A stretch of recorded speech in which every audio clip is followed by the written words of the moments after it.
parábola da grande festa. Um dos que estavam à mesa ouviu isso e disse para Jesus: Felizes os que irão sentar-se à mesa do reino de Deus. Então Jesus lhe disse: Certo homem convidou muita gente para uma festa que ia dar. Quando chegou a hora, mandou o seu empregado dizer aos convidados: Venham, que tudo já está pronto. Mas eles, um por um, começaram a dar desculpas. O primeiro disse ao empregado: Comprei um sítio e tenho de dar uma olhada nele. Peço que me desculpe. O outro disse: Comprei 5 juntas de boi e preciso ver se trabalham bem. Peço que me desculpem. E o outro disse: Acabei de me casar e não posso ir. O empregado voltou e contou tudo para o seu patrão. Ele ficou com muita raiva e disse: Vá depressa pelas ruas e pelos becos da cidade e traga os pobres, os aleijados, os coxos e os cegos. Mais tarde, o empregado disse para o seu patrão: Já fiz o que o senhor me mandou, mas ainda está sobrando lugar.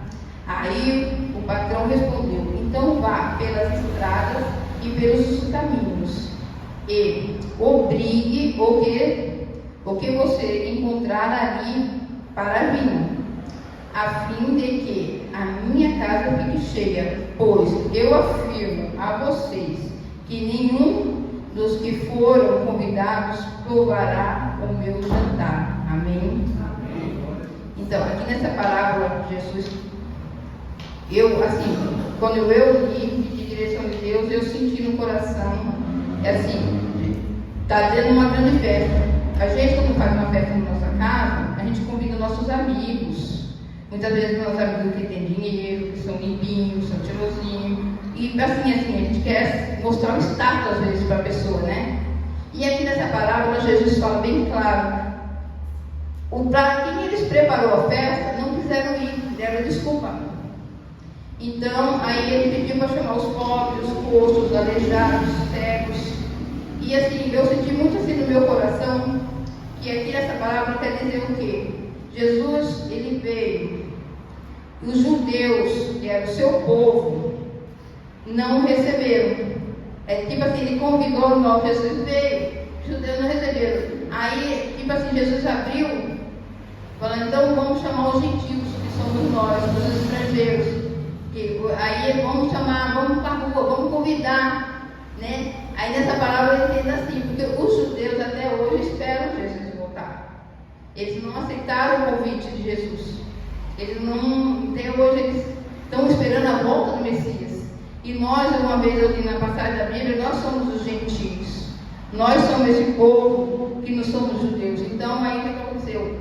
Quando Jesus veio, ele veio para convidar todos nós. Não só aquele povo, mas sim para toda pessoa, todo mundo que respira, para ter a salvação. Eu vejo isso aqui muito como salvação em nossas vidas. Porque assim, muitas vezes a gente não desculpa. Ai, não vou hoje porque eu estou cansada, eu não vou hoje porque aconteceu algo. E a gente deixa de vir a esse convite. E aqui também o Senhor fala na palavra: chama, vai lá na rua, chama todas as pessoas para que minha casa fique cheia. Aqui, a minha casa, a casa do Senhor, essas 4 paredes, Ele habita aqui. Quando a gente está aqui, a casa do Senhor somos nós. Olha quanto lugar nós hoje temos vazio. A gente temos que desapegar do nosso eu, assim, da nossa zona de conforto, eu costumo falar. E assim, a timidez também nos impede muito de falar. Hoje mesmo eu estava ali falando com isso, você quer que eu abra? Eu falei: não, bem, eu tenho que acostumar a subir. Porque se toda vez eu pedir para alguém fazer para mim, eu posso não chegar na Thalita, hoje eu não estou bem, não, desculpa, eu não vou subir. Né? Eu posso pedir para o pastor Claudemiro, né? Então aí a gente fica dando as desculpas que a gente vê. E o que ele fala aqui no final? Que essas pessoas não vão sentar na grande mesa no banquete com ele. não vão receber o seu galardão, porque quando Ele convidou, nós não fomos. É a mesma coisa quando eu convido alguém da minha família, um amigo meu, que a gente às vezes convida, vamos lá na igreja. Eles dão uma desculpa e não aceitam. Eles não aceitam, eles não querem mudar. As pessoas muitas vezes querem Jesus. Falam, eu sirvo a Deus, mas eles não conhecem a Deus. Porque quando a gente chama para a igreja evangélica, principalmente, a pessoa tem aquela resistência. Porque chama para tantos outros lugares e vão. Por que o evangelho eles têm resistência? Porque quando entra aqui e eles conhecem o Jesus que nós servimos, eles sabem que tem que ter mudança, que vai haver mudança. Só que muitas vezes eles têm medo da mudança, acham, eu vou ter que largar isso, eu vou ter que fazer isso. E gente, mas quando Deus entra, vocês dão espaço para Ele entrar, e Ele entra na vida de vocês, Ele transforma do jeito que a gente não tem falta de nada. A gente não sente necessidade de nada. E isso o inimigo tem cegado muitas pessoas. Por isso nós convidamos e eles não vêm. E eu estava pensando na minha passagem, que eu tinha lido uma outra que eu ia falar antes dessa. As pessoas não aceitam, não querem esse Jesus porque não querem mudar de vida. Porque o mundo lá fora, outros tipos de denominações e lugares, igrejas, gente, não precisa mudar. Você pode ir para a igreja do jeito que você está. Uma igreja em outro lugar. Não preciso mudar. Eu posso ir do jeito que está e ficar do jeito que eu está. A gente vê muito isso. E quando a gente se debate com Deus maravilhoso, e a gente conhece porque Ele teve misericórdia de mim, o Senhor teve misericórdia de mim. Aí Ele vê, e aí eles pensam, não quero isso para mim não. E não aceitam realmente. E isso é uma pena, porque eu estou também na luta, como eu sei que muitas pessoas estão na luta aí, com um ente querido, uma pessoa, mesmo um vizinho. Mas vamos continuar, porque esse Deus que nós servimos, gente, é maravilhoso e Ele transforma. Amém? Então eu peço ao Senhor, eu vou fazer a oração agora por essa palavra, e vou pedir para o Senhor, para cada coração que vocês que estão aqui, vocês têm alguém que vocês querem trazer para Jesus, não olhe para o não dele, e nem pela recusa dele, porque até enquanto a igreja estiver aberta, há tempo de salvação na vida de nossos entes, tá bom? Nossos familiares, nossos amigos. E se Deus um dia tocar no nosso coração, quem sabe a gente sai para evangelizar, igual Ele pediu aqui, Ele pede, vai às ruas, vai aos becos, vai aos lugares onde estão os perdidos, que é lá que é para a gente estar indo batalhar, ir atrás e falar de Jesus. Muitas vezes eu sou limitada porque eu tenho vergonha. Eu tenho vergonha da pessoa falar não para mim, às vezes até para falar com ela, eu fico com, sabe, eu me restringo isso, eu peço para Deus me limpar, para me poder falar para os outros, porque Deus vai usar vocês. Deus não vai descer assim, se Ele quiser, sim, mas Ele vai usar cada um de vocês, nas suas limitações, na sua timidez, com os seus problemas, gente, que os problemas não vão passar, mas Ele vai usar do mesmo jeito a vida de vocês, e é disso que Ele está precisando para a gente ir lá fora. Nós temos que ir, eu tenho que ir, tá bom? Então eu vou orar por essa palavra e vou entregar. Senhor, meu Deus, meu Pai, graças eu te dou, muito obrigado, Senhor, pela sua palavra, Senhor. Que essa palavra não volte vazia, Senhor. Que essa palavra entre nos corações, mas não porque eu falei, mas que o Senhor ordenou que eu falasse. Eu tinha buscado em outra palavra, em outra passagem, mas o Senhor hoje me trouxe para essa, Pai. Mesmo com minhas limitações, com minha timidez, Senhor, eu sei que Tu me honras e Tu me usas, Senhor. Porque todos os dias eu peço para a Sua casa, não me deixe vacilar, Senhor. O erro, Senhor, nós todos erramos, Senhor. Mas eu sei que pela Tua palavra nós nos limpamos, Senhor. Pela Tua palavra, Senhor, nós fazemos o que é certo, meu Pai. Não deixe que o inimigo roube essa palavra no nosso coração. Aonde houver uma alma, onde houver uma pessoa necessitada da Tua palavra, Senhor, usa seu vaso, meu Pai. Usa, meu Pai. É o que eu te peço e desde já eu te agradeço, Senhor, em nome do Senhor Jesus. Amém. Que as palmas louvam ao Senhor Jesus.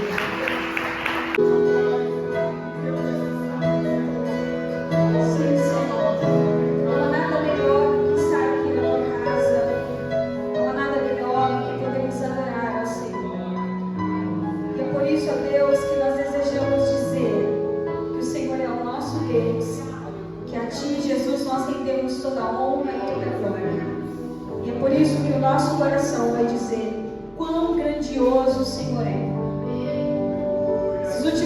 eu tenho tido experiências com o Senhor no meu trabalho. E é muito interessante. Aconteceu um fato que tocou muito o meu coração. E aí eu faço uma pergunta para todos vocês. Durante um tempo, quando eu estava lendo uma vez um texto de Daniel, ele por um certo momento ele foi esquecido. Porque Daniel, ele era muito conhecido por alguns reis. E chegou um tempo em que ninguém sabia mais quem era Daniel. Foi na época até de Belsazar. E aí quando chegou esse período, que aí aconteceu algo no palácio, mandaram chamar Daniel para que ele traduzisse as letras que estavam ali, naquela parede. E já passei por muitas situações no meu trabalho, em todos os lugares, às vezes com as pessoas que eu conheço. E por um certo momento, as pessoas conheciam a minha índole cristã com Deus. Mas eu, de repente, estava vivendo um novo grupo de pessoas, estava vivendo tudo novo. E as pessoas não conheciam o meu relacionamento com Deus. Elas só sabiam que eu era Thalita, que trabalhava em tal lugar e fazia tal coisa. E com o passar do tempo, algumas situações foram necessárias acontecer no trabalho. E às vezes até algumas brincadeiras surgiram falando assim: Thalita, eu vou na sua igreja porque você é uma pessoa muito iluminada por Deus. Como que acontece? Todas as coisas que nós temos que fazer ou bater ou fazer alguma meta, você consegue, você é a primeira que consegue. Então eu tenho certeza que alguma coisa está lá na sua igreja. Eu vou lá visitar a sua igreja para ver se essa iluminação também vem para mim. E eu aproveitei essa ocasião e eu falei assim: nada do que eu faço é diferente do que você também não faz. O meu trabalho é igual ao seu e nós trabalhamos da mesma forma. Mas existe uma diferença que talvez você não esteja fazendo. Todas as vezes, antes de tomar qualquer decisão, eu oro ao Senhor. E eu peço para que Ele ilumine qual caminho eu devo seguir. E a partir desse momento, o Senhor me direciona para onde eu devo ir. E nós recebemos uma meta surpresa. E eu não tinha prazo e eu não conseguia entregar isso. Eu cheguei muito chateada, cansada, tive um dia exausto. E aí a nossa supervisora liga para nós e fala: olha, eu preciso de 2 pelo menos até tal dia. E eu preciso com urgência que vocês façam isso hoje. Pare tudo que vocês estão fazendo e vá fazer isso. Eu preciso de 2. Então era uma meta que era para uma gerência toda. E eu não queria fazer, eu estava brava, eu estava cansada. E eu só sei que eu dobrei os meus joelhos ali na mesa onde eu estava trabalhando. Eu fechei os olhos e eu falei: Espírito Santo, por favor, ilumine a minha vida. Para quem eu devo ligar? Eu preciso disso, mas eu não sei para quem eu devo falar. E quando eu terminei a minha oração, o Espírito Santo falou comigo: ligue para tal pessoa e ligue para tal pessoa. Na mesma hora eu peguei o telefone e liguei: oi, Thalita, tudo bem? Eu tenho uma proposta para te fazer e ele é assim, assim, assim. Aí ele falou: tá bom, eu aceito. Liguei para outra pessoa que o Espírito Santo me conduziu: oi, sou Thalita, tudo bem? Eu tenho uma proposta assim, assim para você. E ele falou: tá bom, eu aceito. Em menos de meia hora eu consegui resolver uma questão que precisava de alguns dias, que ninguém conseguia bater essa meta, ninguém conseguia alcançar. Todas as vezes que você coloca o Espírito Santo de Deus para guiar a sua vida, Ele te dá um direcionamento. E o mais interessante é que eu pude testificar isso para as pessoas, porque começaram a me perguntar: como você conseguiu? Ou como você consegue? Eu falei: eu oro todas as vezes antes de tomar qualquer decisão. Não importa se eu estou no meu trabalho, se eu tenho que bater uma meta, se eu tenho que trazer dinheiro, se eu tenho que trazer talvez algum alimento, não importa. O Espírito Santo, Ele está com você em todos os momentos da sua vida. Convide Ele para tomar as decisões da sua vida e você será bem sucedido, como Daniel e José foram bem sucedidos nas suas funções como profissionais do mercado de trabalho. fazer você brilhar onde você está, com o que você faz, com o seu trabalho, com as suas profissões. Ele quer glorificar o nome dele através da sua vida. E quando as pessoas olharem para você e perguntarem como você faz isso, você enalteça quem merece toda a glória. E você fala: é o Espírito Santo quem sabe que ama. Você quer isso também? Venha para Cristo. Foi exatamente isso que eu falei. Eu oro. Vem para a minha igreja. Vamos sim. Ore ao Senhor. Fale com Ele também, porque Ele vai te abençoar. Ele tem prosperidade, Ele tem bênção, Ele tem graça para derramar sobre as nossas vidas. Vamos adorar ao Senhor. Quão grande é o meu Deus, cantarei quão grande é o meu Deus.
louvamos, ó Pai, por todos aqueles que têm abençoado a tua casa, de coração têm entregado as suas ofertas, que desejam ver o reino do Senhor crescendo, Pai.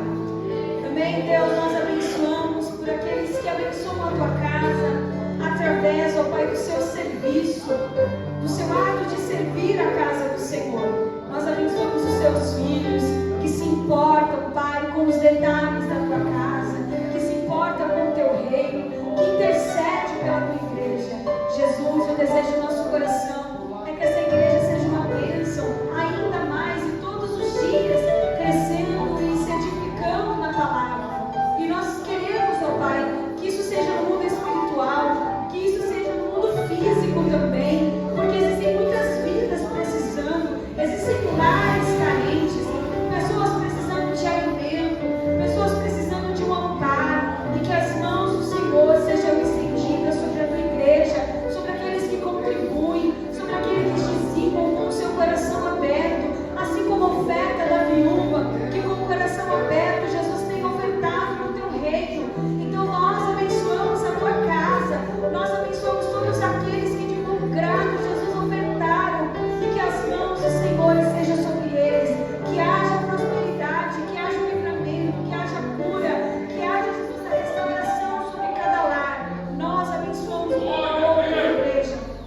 Fica conosco, ó Pai, continue ministrando através da tua palavra nos nossos corações. Obrigado por este momento de canção, obrigado por este período de adoração, que tudo seja dado e entregue somente a ti.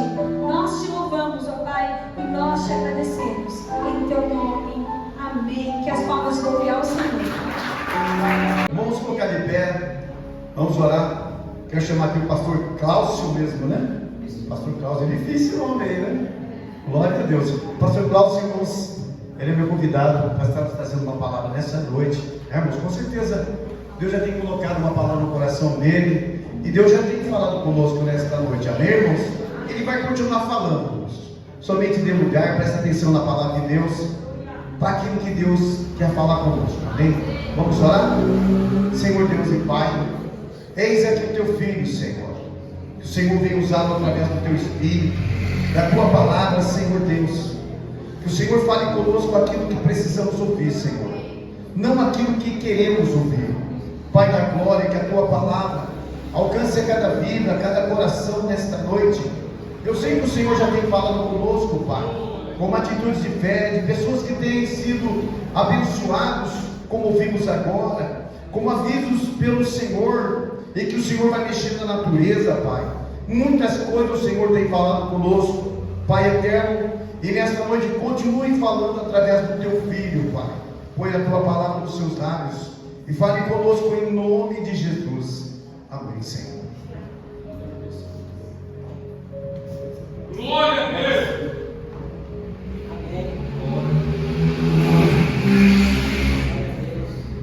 Boa noite, irmãos. Paz seja Jesus. Eu não quero ferir costume de ninguém, mas pode sentar, né? Fica à vontade.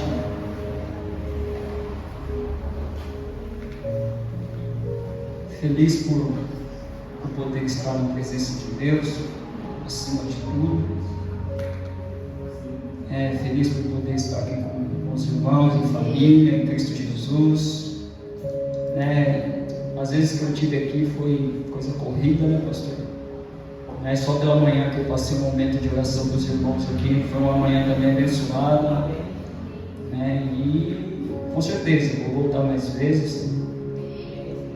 E recebi o convite, falei que quando tivesse a oportunidade estaria aqui. E irmãos, eu quero dizer que eu não venho trazer nada novo, viu? Nada de tão absurdo, porque tudo que o Senhor tinha para revelar, Ele já revelou, que é a sua palavra.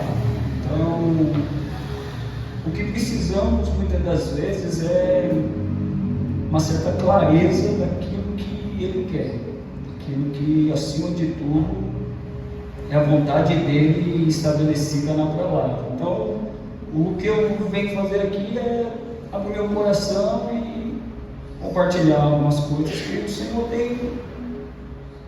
tem dado uma clareza, né?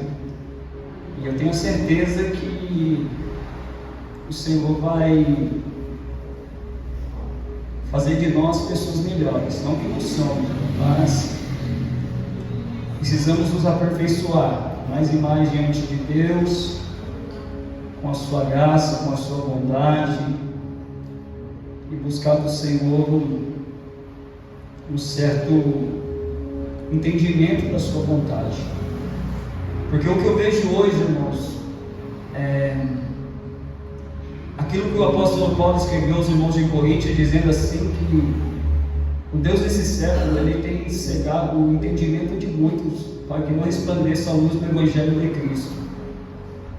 E esse cegar o entendimento, muitas das vezes nós olhamos para o ímpio lá fora, nós olhamos para aqueles que como a irmã falou, deu a palavra inicial, que são no beco, nos valados, mas muitas das vezes, irmãos, esse cauterizar da mente,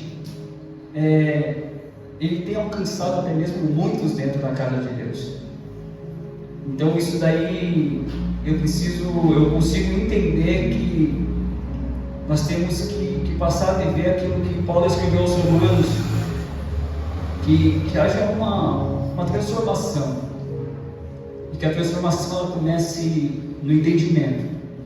O objetivo de Deus para a sua igreja, irmãos, é poder ver a sua igreja transformada, não muitas das vezes na estética, mas sim no entendimento, porque uma vez que nós tivermos o nosso entendimento transformado, nós passaremos a viver a boa e agradável e perfeita vontade de Deus. Então que Deus nessa noite possa abrir o nosso entendimento pelo poder da sua palavra. Colossenses, carta de Paulo aos Colossenses, pode estar sentado mesmo, capítulo 2, versículo 1.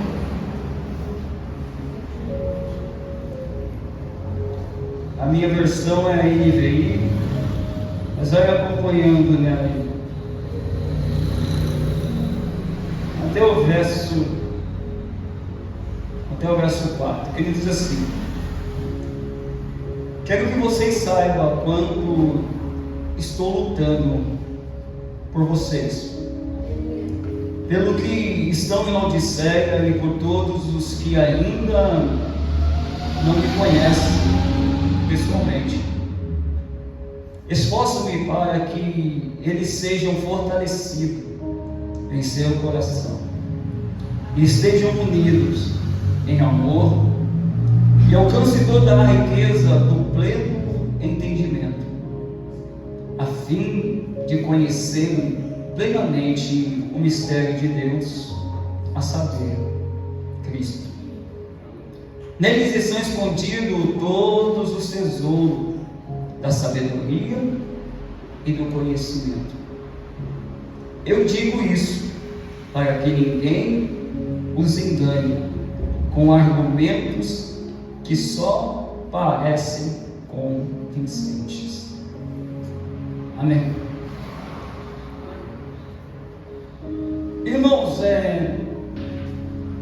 esse verso que o apóstolo Paulo ele deixa aos irmãos de Colossos, ele trata de um assunto, e é um assunto muito importante para os dias de hoje, porque ele escreve dizendo que ele está lutando.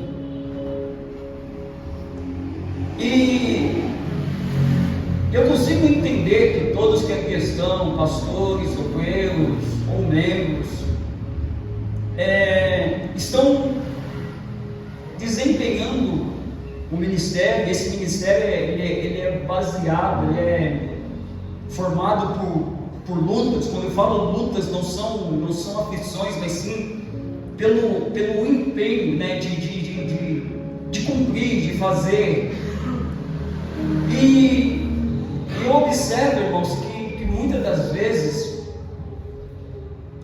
nós, por tanto lutar, por tanto talvez se entregar, e muitas das vezes as coisas parecem que não acontecem do jeito que nós queremos, da forma que tanto nos entregamos, que tanto nos esforçamos, e muitas das vezes questionamos, dizendo a Deus: Deus, o porquê isso não está acontecendo? O porquê isso não está tendo um resultado positivo, um resultado que verdadeiramente está dentro de mim, queima dentro de mim? E eu parei para observar, irmãos, e ver e até marquei aqui, se você depois quiser marcar, que um servo prestando um serviço a Deus, por mais sincero que seja, pode causar mais dano do que revelação. Um servo, não estou falando ímpio, não estou falando descrente, estou falando um servo de Deus, que por mais que ele está prestando um serviço, ele está lutando, ele está se empenhando, ele está fazendo, talvez não é de boca para fora, mas sim do íntimo do seu coração, algo sincero, existe uma possibilidade de causar mais dano do que trazer a revelação, do que trazer uma direção da parte de Deus. Eu teria 2 textos para rapidamente falar para vocês aqui com base nisso, mas eu vou pegar um que eu acredito que é bem conhecido, que é a história de Mefibosete, segundo Samuel, se não me falha a memória, o capítulo 4, ali em diante. Eu vou só simplificar a história, irmãos, que diz que Davi fez um pacto com Jonas, que era filho de Saul, e disse que aquele que morresse primeiro ia cuidar da sua família, e eles estabeleceram essa aliança. E a Bíblia diz que aconteceu que agora Saul morre, e Jonas também morre, Davi vira rei. E Davi lembra do pacto que ele tinha feito com Jonas. E chega um dia, Davi agora reinando, ele chega e diz: olha, existe alguém da casa de Saul para que eu possa agir com benevolência? Ou que seja, ele queria abençoar a vida de alguém, ele queria abençoar, cumprir aquilo que ele tinha estabelecido. Isso está escrito em 2 Samuel capítulo 9, se não me falha a memória. Mas só que no capítulo 4, antes de tudo isso acontecer, de Davi se posicionar, abençoar a vida de alguém que era da linhagem de Saul, a Bíblia fala que existia esse homem, essa criança, né, por Mefibosete, e diz que naquele momento aconteceu que estava tendo uma matança ali, e a notícia chega até a casa dessa criança, e ele tinha uma ama, e aquela ama, irmãos, no momento de desespero, de saber que a matança está chegando, e ela querendo salvar a sua vida, ela pega aquela criança com boa intenção, com o coração aberto de querer que essa criança não viesse morrer, mas só que por causa do momento da pressa dela, ela derruba, e esse menino quebra as suas 2 pernas. Ele tinha 5 anos de idade. Depois nós retornamos aquilo que eu falei. Os anos passaram, esse menino foi morar em Lodebar, que significa terra do esquecimento, e Davi agora relembra, quer cumprir o seu propósito, e ele pergunta: tem alguém? Ziba fala assim: olha, tem sim, tem o neto de Saul, filho de Jonas, ele está em Lodebar, a terra do esquecimento. Só que além disso, Davi, ele é coxo nas 2 pernas, ele tem as suas pernas quebradas.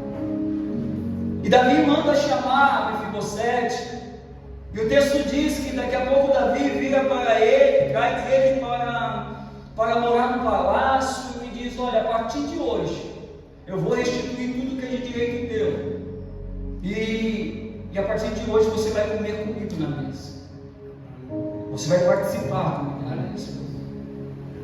Parece uma história tão bonita, né, irmãos? Então, e eu fiquei preso por muito tempo em poder ver a restauração de uma pessoa sair do lugar de esquecimento, tudo isso, aquilo. Mas eu pude entender algo, irmãos, além disso, que por mais agora que ele está sentado à mesa de contínuo na casa do rei, tem uma questão, e a questão é essa, irmãos, que a partir daquele momento, sempre alguém teria que colocar ele sentado à mesa. Aquilo que talvez era um serviço que a moça queria salvar, ela acabou com a história daquele menino. Ela acabou porque quando fala das suas pernas quebradas, fala da sua movimentação, fala de ele poder criar os seus projetos, realizar os seus sonhos, mas tudo isso foi destruído e agora ele fica na dependência de alguém que tem que colocar ele na mesa constantemente. E por que eu falo que um serviço prestado por um servo de Deus, por mais sincero que ele seja, se não for baseado numa revelação, pode trazer mais dano. Podemos destruir, machucar, ferir pessoas e vamos ter um problema maior, porque todas as vezes que essa pessoa precisar ir à mesa, um momento de comunhão, nós vamos ter que carregar ela nas costas. Então muitas das vezes nós temos que tomar um certo cuidado. Para quê?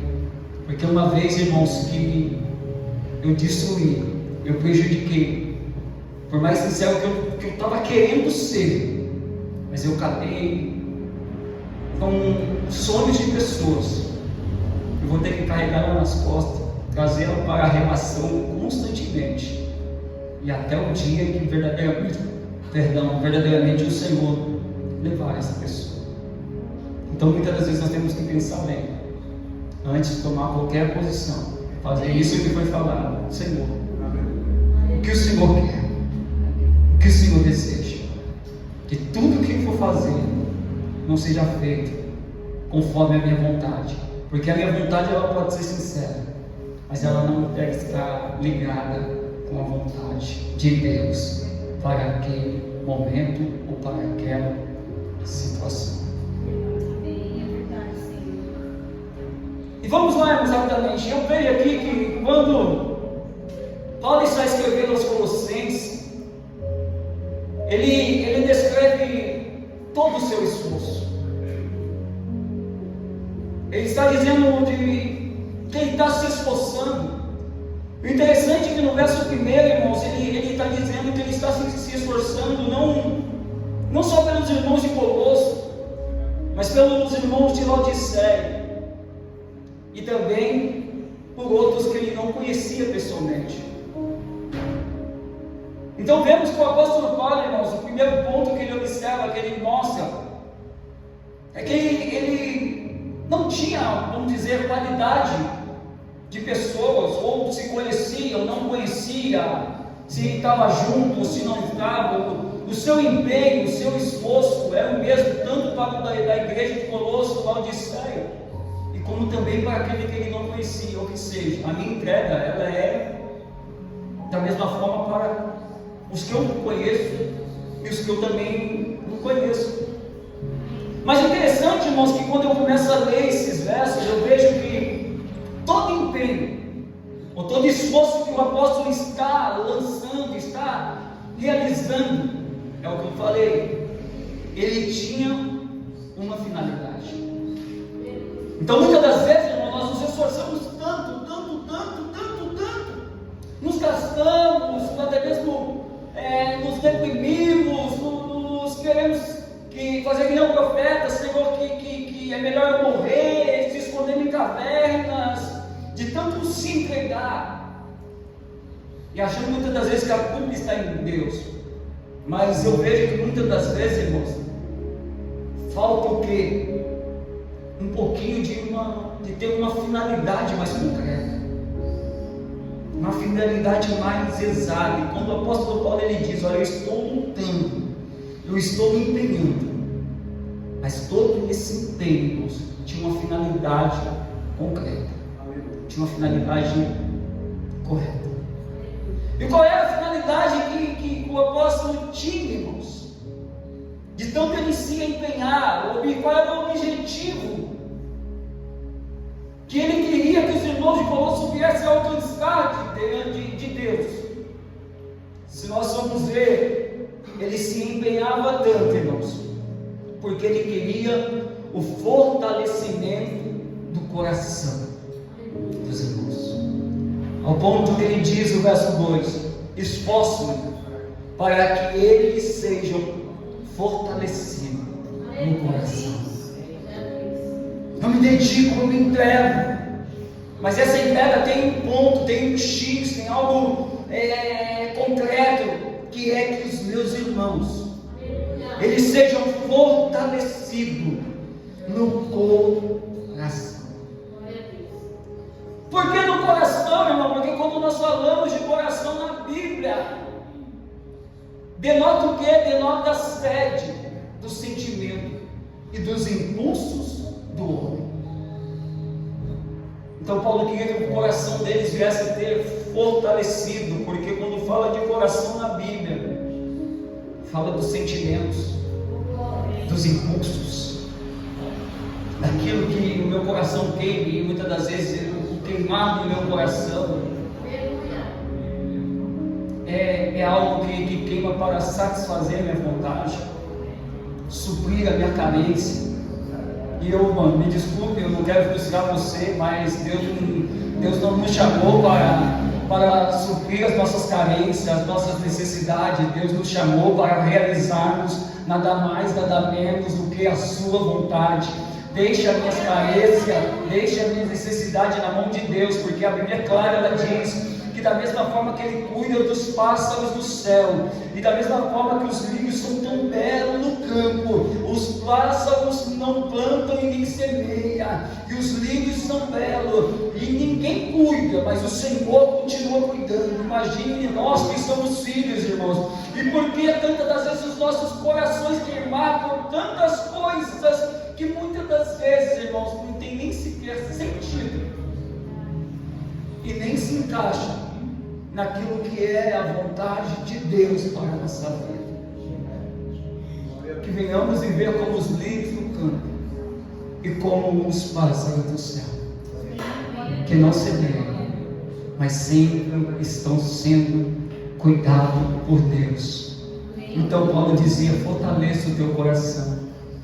Eu oro, eu me esforço para que os meus irmãos estejam o coração fortalecido, que as emoções, que os sentimentos, que os impulsos que muitas das vezes querem mover eles para tantas e tantas outras coisas sejam destruídos, e que o coração deles possa verdadeiramente estar voltado somente para o Senhor. O que eu quero te dizer, irmãos, eu sei que você está aqui, você necessita de muita coisa, você precisa de uma porta, você precisa de uma cura, mas isso não é nada. Que o teu coração ele possa estar voltado para somente o teu Senhor, o teu Deus, que é tão grande, mas nessa noite está aqui no nosso meio.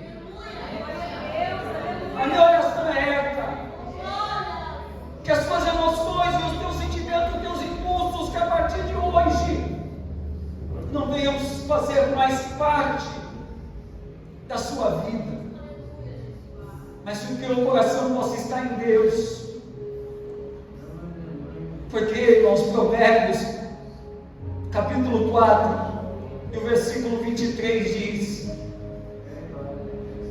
acima de tudo, guarde o seu coração, pois dele depende toda a sua vida. Sabe por que muitas das vezes, irmãos, estamos morrendo dentro da igreja espiritualmente? Sabe que muitas vezes nós somos pessoas frias, geladas? É porque nós não guardamos o nosso coração. Porque o escritor diz: acima de tudo, acima da tua luta, da sua dor, da perseguição, ou de qualquer emoção, ou de qualquer impulso. Guarda o seu coração, porque nele depende toda a sua vida. Amém. Glória a Deus. Aleluia. E Paulo orava isso, com essa finalidade, pedindo que os irmãos guardassem o seu coração. Guardando o seu coração, pode ter certeza, irmãos,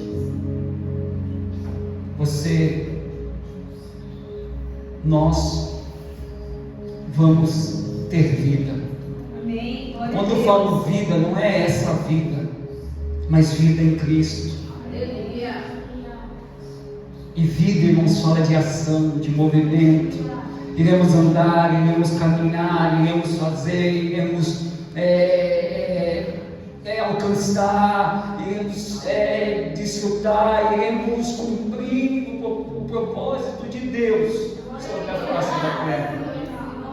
Então que hoje, põe a mão no teu coração, põe a mão no teu coração e peça para Deus: Deus, me ensina a guardar o meu coração, me ensina a guardar o meu coração, porque eu dependo disso, Senhor. Não são os impulsos, não são as emoções, não são os sentimentos que vão me produzir vida. Não vai ser o que Deus vai realizar, não vai ser a cura, não vai ser a porta de emprego, mas vai ser você guardar o teu coração e passaremos a ter vida.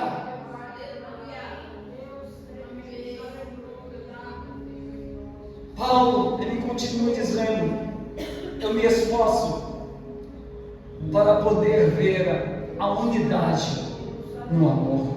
Aleluia, glória a Deus. Ele continua dizendo desta forma: eu me esforço para que sejam fortalecidos o seu coração, estejam unidos no amor. Amém, glória a Deus. Aleluia. Ame quem está do teu lado. Ame, irmãos. Cristianismo é isso. Cristianismo não é bênção, não é riqueza, não é. Cristianismo é dizer: eu te amo. E o que você sentir, também eu vou sentir, porque nós estamos ligados no mesmo corpo. Nós estamos ligados na mesma cabeça que é Cristo. Então, o que seja, eu necessito amar. E Paulo, ele se empenha para mostrar aos irmãos de Colosso que eles tinham que manter essa unidade no amor. Porque Paulo escreveu aos Coríntios 3 coisas que permaneceriam: a fé, a esperança e o amor. O principal da vida cristã é o amor. Por que o amor, irmãos? 1 Coríntios capítulo 13, versículo 13. Por que o amor?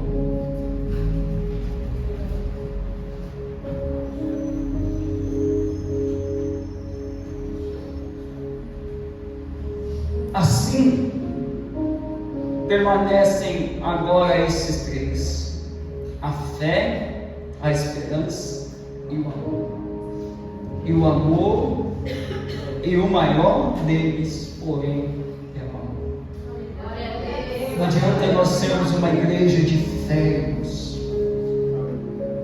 Não adianta nós dizermos que somos uma igreja de esperança, que as coisas vão acontecer, que o milagre vai vir. Não. Porque o que mais vale e o maior de todos eles é o amor. E eu me esforço, eu luto para que vocês permaneçam na unidade do amor. Era esse o esforço e o comprometimento de tanto que o apóstolo Paulo tinha tanto em se esforçar para ver o coração e para ver a unidade do amor.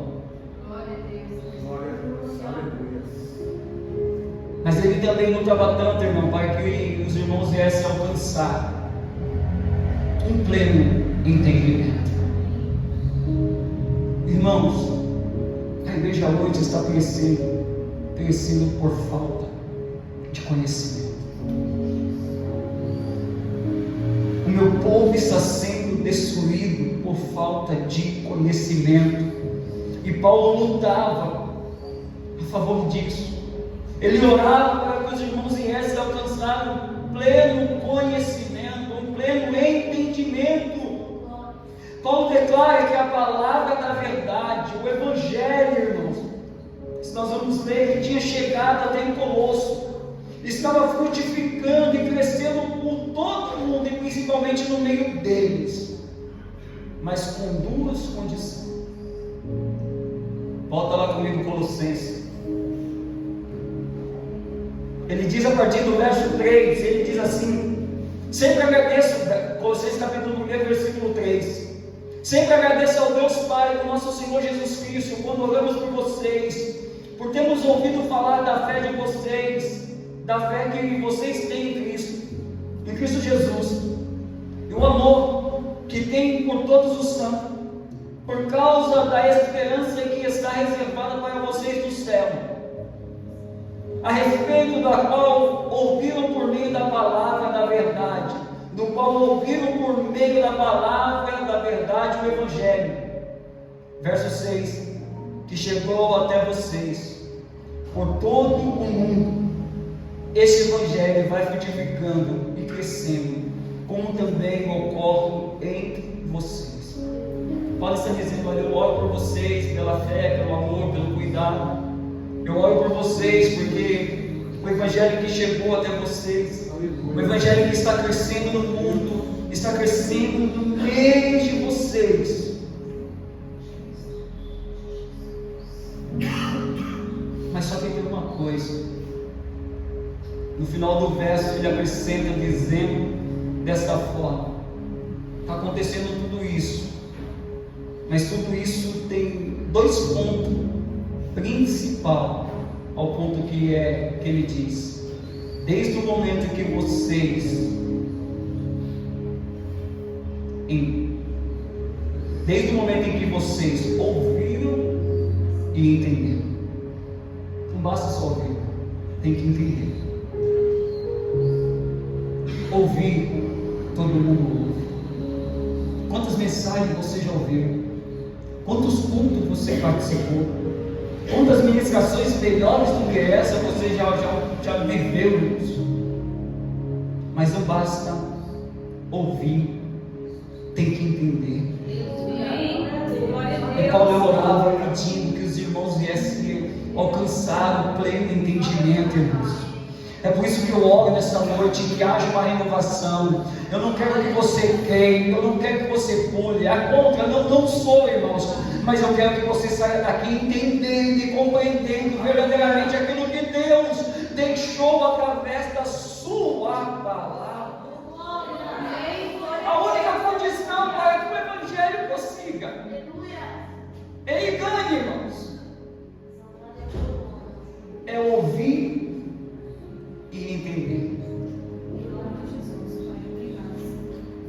Não adianta só ouvir, tem que entender.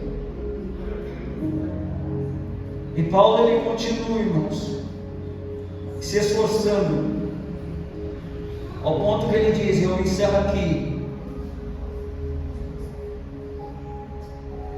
que eles pudessem conhecer plenamente o mistério de Deus.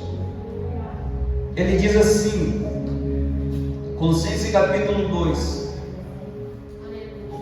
pleno entendimento, a fim de que vocês conheçam, a continuação do verso 2, ele orava para que eles pudessem alcançar o amor, a riqueza, o pleno entendimento, a fim de conhecerem plenamente o mistério de Deus.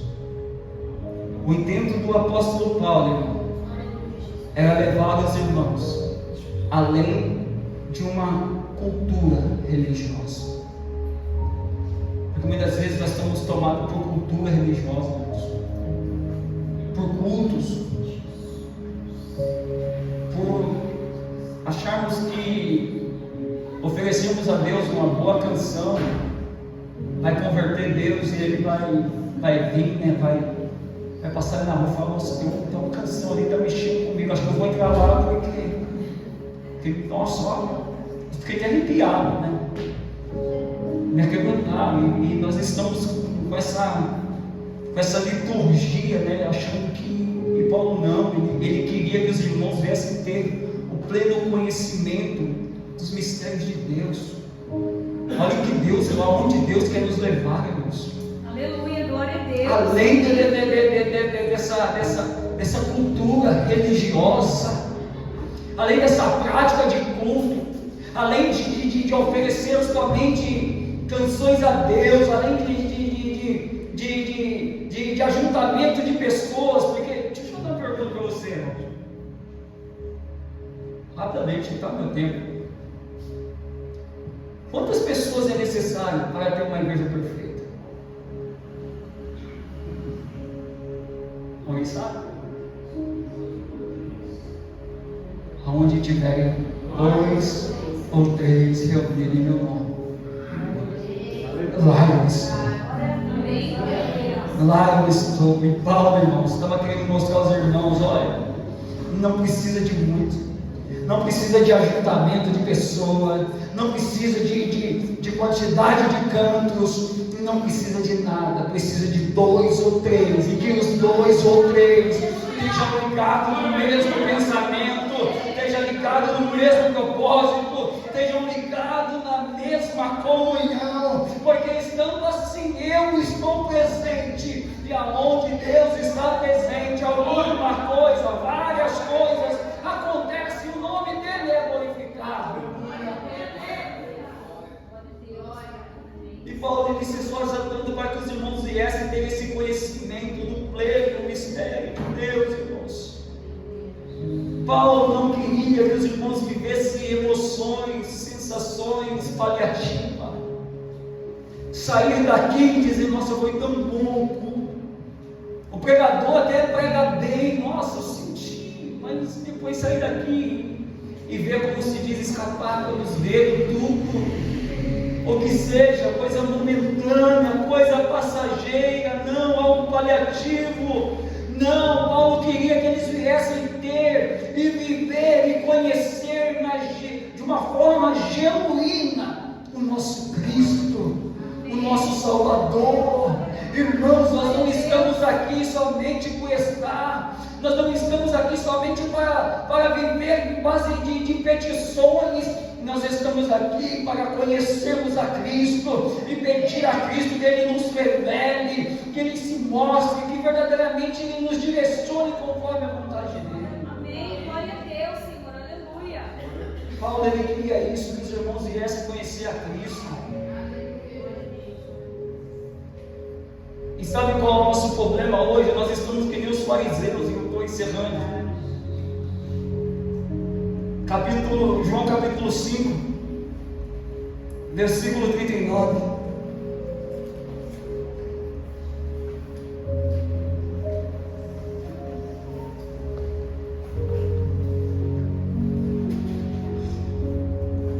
Ele nos diz assim, verso 39: vocês estudam cuidadosamente as Escrituras, porque nela pensam. Vocês estudam, mas já aqui que a versão é: vocês estudam cuidadosamente as Escrituras, porque pensam que nela vocês têm vida eterna. Sabe que muitas vezes nós criamos isso, por isso que eu falo, a transformação de mente, mas ela é tão importante, porque nós criamos isso. Vamos para a igreja porque você vai ter vida eterna, não é verdade? Ei, se converta porque você vai para o céu. Isso daqui quem fazia os fariseus. Vocês leem as Escrituras porque vocês acham que nela tem vida eterna. Mas eu quero te dar Jesus falando, eu quero te dar o real sentido. Ele continua no verso: e são as Escrituras que testemunham ao meu respeito. Então quer dizer, eu não venho à igreja, eu não leio Bíblia com medo de ir para o inferno, ou até mesmo com o pensamento de ir para o céu.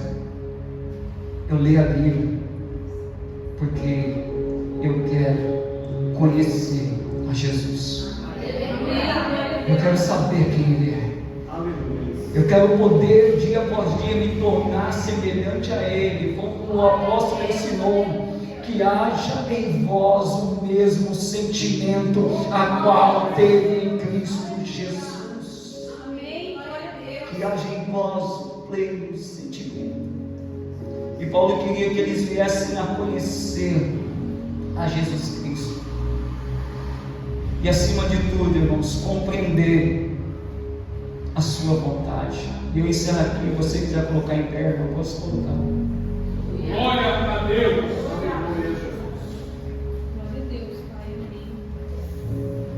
Precisamos compreender a vontade, irmãos. E Colossenses capítulo 1 e o versículo 9, ele diz assim: por essa razão, desde o dia em que eu vi, eu não deixo de orar. Ele está falando, eu não deixo de orar, eu não deixo de me entregar por vocês e pedir que sejam cheios do pleno conhecimento da vontade de Deus. Amém. Glória a Deus. Sabe qual é a minha intenção e o propósito de Deus através da minha vida nessa noite? É que nós venhamos sair daqui com desejo, não de mais um culto no domingo, mas saímos daqui com desejo de compreender, Senhor, qual é a tua vontade. Eu escutei algo de um líder outro dia e é verdade, irmão. Se hoje tivesse a Trindade aqui numa mesa, uma cadeira, Pai, Filho e Espírito Santo, ele falava: olha, vocês têm uma folha em branco na mão e cada um faz o que quiser com ela, e depois venham até mim. Qual seria o seu posicionamento com essa folha na mão? O que você iria fazer com ela? Acredito que você ia colocar todos os seus problemas, todas as suas dificuldades, tudo que você está passando. E se todo mundo do lado usasse a folha toda, você ia pedir um pedaço dela para acrescentar mais alguma coisa que tem de tanta coisa que você sofre. Mas sabe qual seria o objetivo? É não escrever nada. É pegar a folha em branco e chegar diante dele e falar: Senhor, escreve para mim qual é a sua vontade. Aleluia. Escreve para mim qual é a sua vontade. Mas não, mudou tudo. Deus tem que parar para nos ouvir e nós desabafar diante dele. E muitas das vezes nem paramos para pensar e perguntar a Deus: o que o Senhor quer de mim? Qual é a sua vontade? E Paulo, ele se esforçava com esse objetivo. Ele lutava para que os irmãos tivessem pleno conhecimento da vontade de Deus, irmãos. E que nesta hora, nesse momento, venhamos nós orarmos para isso. Que cada um que aqui está possa sair daqui queimando, dizendo: Senhor, qual é a vontade do Senhor para a minha vida? A partir de hoje, tantas coisas me cercam, mas o que vai prevalecer para mim é realizar a tua vontade. E recebê-lo e viver nele. Paulo orava com esse objetivo, que eles pudessem conhecer a vontade e também passar a viver nele. A ponto que ele escreve, capítulo 2, versículo 6 ao versículo 9, ele diz assim: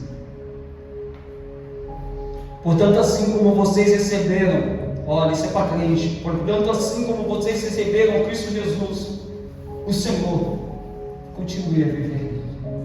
Amém.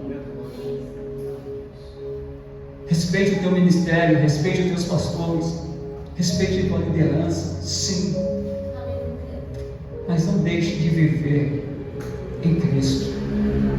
Continue vivendo nele. Se de fato, verdadeiramente, você conheceu e você recebeu, irmão, você não tem mais opção, você não tem mais escolha, você não tem mais direito. Entenda isso, você não vai alcançar a vida em outro lugar. O teu viver, o meu viver agora, é viver para Cristo, é se entregar constantemente para Cristo, que venhamos continuar a viver nele. Que nessa noite, irmãos, talvez você entre aqui, longe de tudo isso, talvez que eu te falei, ou de algumas coisas, e principalmente no viver em Cristo. Eu quero te convidar hoje, você chamar Ele e dizer: Senhor, eu estou aqui, e a partir de hoje é o Senhor em mim e eu no Senhor junto e misturado. Eu quero viver em Ti, Senhor. Eu quero viver para Ti, Senhor. Eu quero poder dormir e acordar contigo, Senhor. Esta é a minha vida, isto é o que me sustenta, isto é o que vale para mim. Aleluia. Feche os seus olhos, olhe comigo. Senhor meu Deus, eu quero, Pai, em nome do Teu Filho querido Jesus, Senhor, neste momento, Deus, nós nos colocamos diante de Ti. Senhor, nos esforçamos, lutamos e nos entregamos por tantas coisas, Senhor, mas muitas das vezes estamos longe da realidade, daquilo que o Senhor verdadeiramente quer para as nossas vidas. Senhor, então que nesta noite, Deus, muda a minha mente, muda a minha forma de pensar, muda a minha forma de agir e de me comportar, Senhor, porque eu quero, Pai, a partir deste momento viver e desfrutar, Senhor, tudo aquilo que o Senhor deixou por intermédio do Teu Espírito através da Tua Palavra. Esta é a oração que eu faço a favor do meu irmão, da minha irmã, desta igreja nesta noite. Senhor, eu peço que todos que aqui estão, que aceitaram ao Senhor, venham viver em Ti, ó Deus, independente de luta, de dificuldade, de problema, porque nós sabemos o que nos une é maior do que qualquer coisa. Então, por isso, neste momento, Deus, nós te damos graça por tudo, e por esta noite, e por cada vida presente, e te agradecemos pela Tua bondade e pela Tua misericórdia. E você que acredita nisso, dê uma linda salva ali com a glória de Deus.